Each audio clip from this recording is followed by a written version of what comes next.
Good morning, business owners. It's Sunday morning, and today it's much earlier than normal.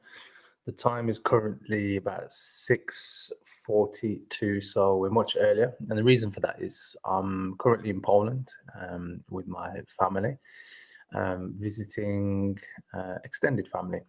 So today's topic is, I guess it's related to the fact that I'm abroad and away from home right now, and it's how to introduce more flexibility into how you work. And I've got three key areas that I want to talk about that will help you to introduce more flexibility into your business, into how you work. And the idea behind this is, especially if you go through, I guess, your working day, and for you it's almost like there's not enough hours in the day, not enough time to get things done, and there's always something that needs to be done. And this used to happen quite a lot to me, and I guess early in my career when I ran my business, I would pride myself on my ability to multitask and do different things. And there is a time when that can help, but if you've ever read the book The One Thing, you'll know that as humans, we don't actually multitask. It's at I guess the detail of it is we're always doing one thing over the other, but the key thing is to actually choose the one thing, the one thing that you set your mind on, the task that you've got to get done. And that's going to lead me into the first point that I want to raise around how to introduce more flexibility into how you work. And one of the key things, and I discuss this with clients a lot as well, especially on coaching sessions with them, which is structure. And if you want more flexibility in your life, you actually have to introduce more structure in your life, because it's the structure that gives you the opportunity and the space to create flexibility.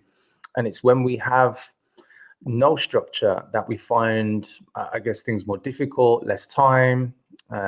We don't know, whether we're coming or we're going, so to speak. And structure it sounds, and it used to sound a lot for me like prison, but not necessarily prison, but it's almost like you're boxed in, you're penned in. And as an entrepreneur, most of us naturally who become business owners want more flexibility. And so having structure almost, it's the opposite thing to what structure may represent. But creating structure is important in terms of your time, how you plan your time, what tasks you do consistently, and week in, week out, day in, day out. These are the things that actually allow you to create space, because what happens is once you start to introduce the structure and you get very focused. And I picked this up from, I think it was Chet Holmes in his book, The Ultimate Sales Machine, where he speaks about having these 10 to 17 different areas in his business. And what he would do, it's either in Chet Holmes or it's Ready, Fire, Aim. I can't remember which book at the moment. It's probably because it's so early.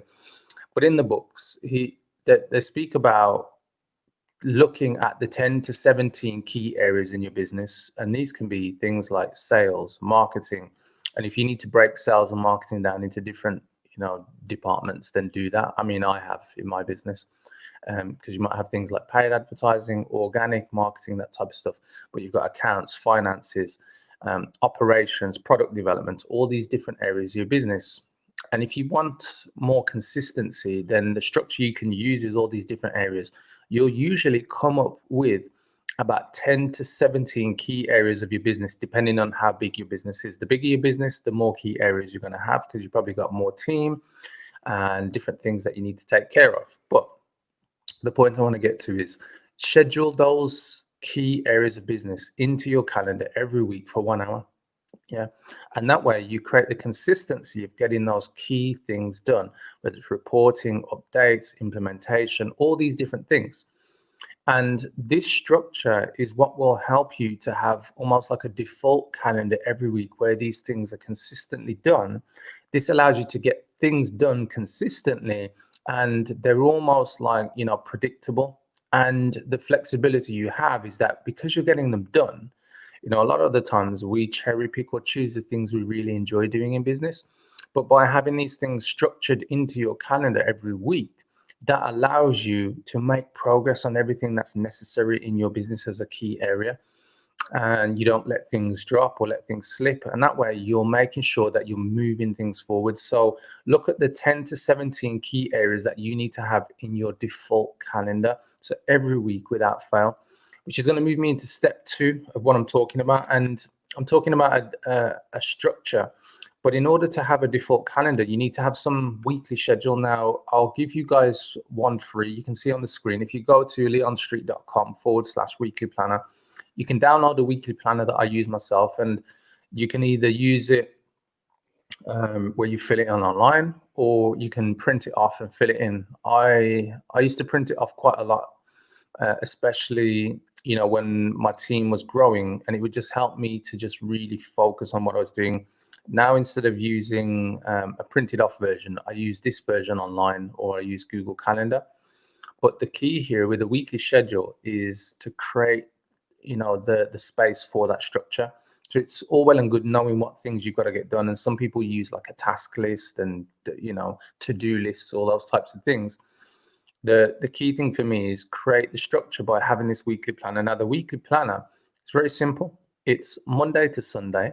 It's from, I believe, 6 a.m. till around about 12 p.m. So it covers the majority of time that most people are awake.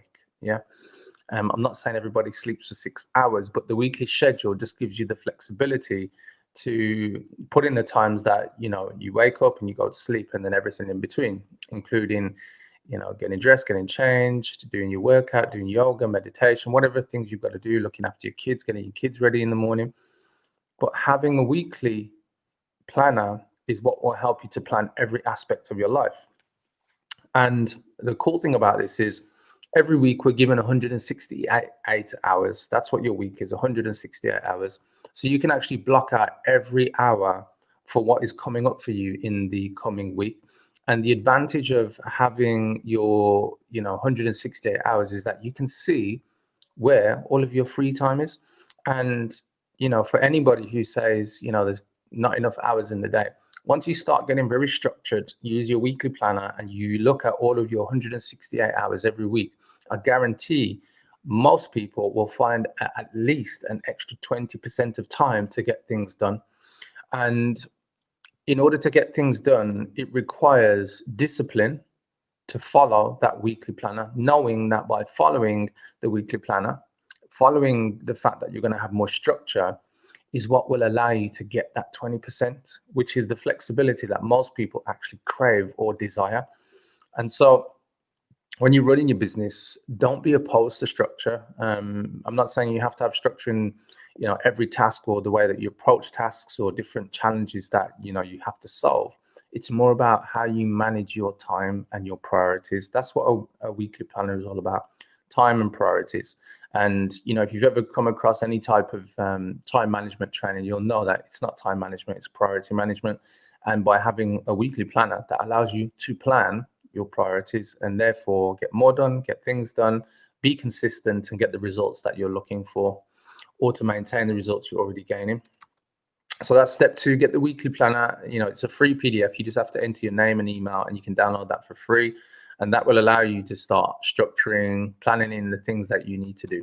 So the final step in terms of how to introduce more flexibility is systems.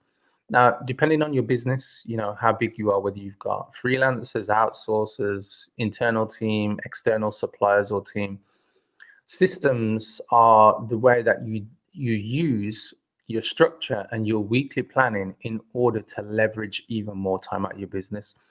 Obviously, it goes without saying that when you have team, what you actually have is the opportunity to buy back time, because team allow you to get more things done. And in my book, More Leads, More Clients, I speak about this in terms of how to grow your business and get more leverage by having team. And the best place to start is by structuring the different activities in your business. And these are the $10 an hour activities, the $100 an hour activities, 1,000 and the 10,000.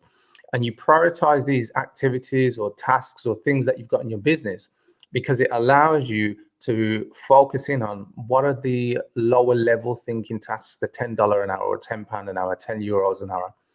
And by identifying these tasks, these are the things that, because they're lower level, i.e. less priority, you can start looking at outsourcing these things, especially if you've got too much on your plate.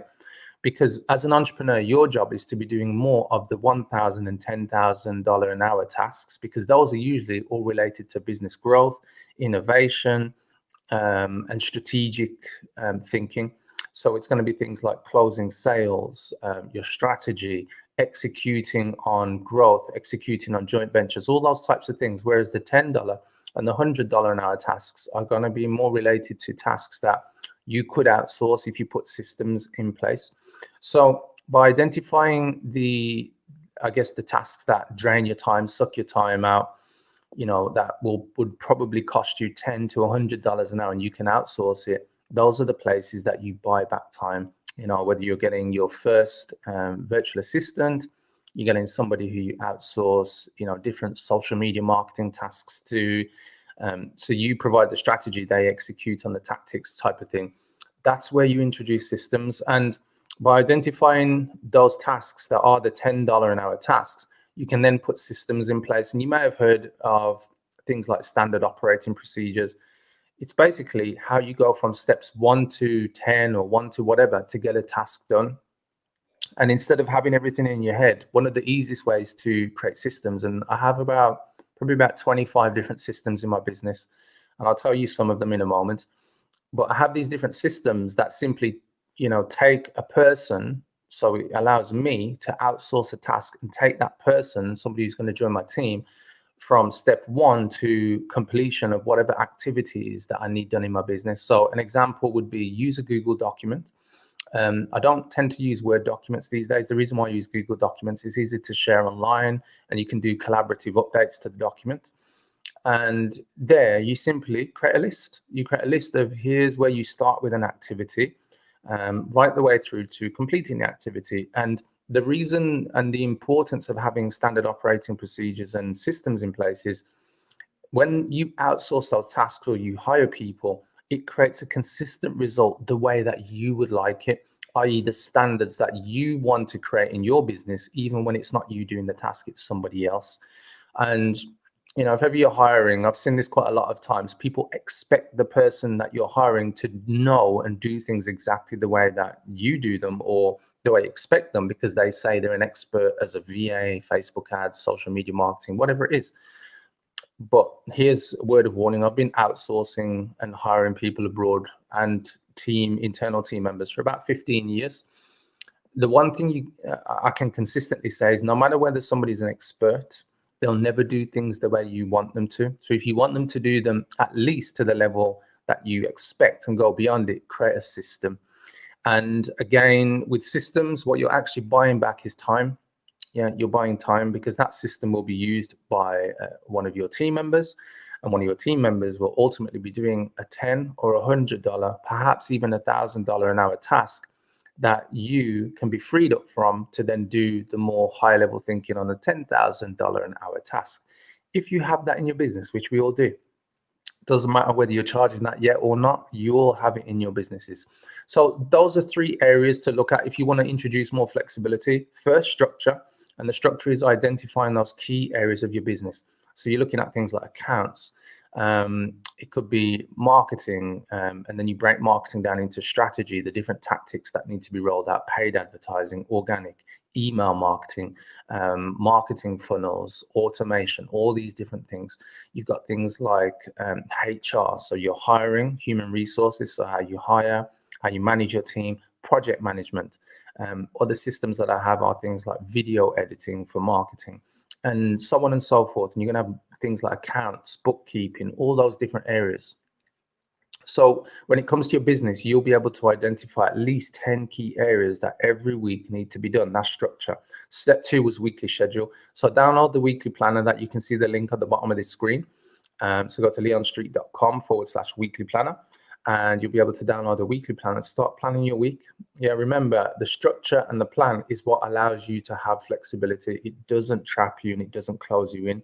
It allows you to see where you're leaking time out of your 168 hours every week. And the final step that I gave you today was systems. The final step is systems. You bring those together and your systems will be the finishing touch on how you introduce more flexibility. because now you'll have other people who can use those systems so that you have more time. Hence, me currently being abroad in Poland and knowing that my team are taking care of things whilst I'm away, and even ready to start the week tomorrow, Monday, to get things done. Now, final point I want to discuss about flexibility, guys. Having flexibility in how you work is important because it allows you to do different things when perhaps something unexpected happens. But the other thing is it gives you space and time to work on the strategic things that you need to do in your business. So it could also mean that you actually have time to do things like I'm doing now, is spend time with family and be away from business. Now, if you're like me, you probably never stop thinking about business 100% of the time. So putting these three things in place will simply give you space to do other things and yet have the space to work on your business as you need to, according to your plan, because everybody's weekly calendar will be different. But the key thing is just to take these points that I've shared with you and start implementing. That will give you flexibility and will allow you to not only have the business what you want, but create the life that you want, because that's why we do what we do. Yeah, it's not just the business, it's the business that allows you to support the life that you want to create. Remember that, guys. The business supports your life, not the other way around. Your life supports your business, because sometimes, and a lot of the times, that's how we feel. But your business is there to help you create the life that you want to live, remember. So, guys, if this is the first time you're watching me, especially on YouTube, make sure that you subscribe, you like the video, turn the thumb from grey to blue, and click on the notification bell. If you're watching this on Facebook, guys, thank you very much for watching. I'll be back again. Should be back at the usual time next Sunday, 8:30 a.m. UK time. But if you've enjoyed this, give me a thumbs up. If you watch this on replay, give me a hashtag replay in a comment below this video. And if you've got any questions or anything that you want any assistance with about introducing more flexibility into your life and your business, comment below and I will reply to your comment. But other than that, enjoy the rest of your Sunday. I'm going to be headed off to the beach. So I've got about a 2-hour drive coming up and I'm going to enjoy the rest of my day. So take care, guys. Thanks for watching. Bye-bye.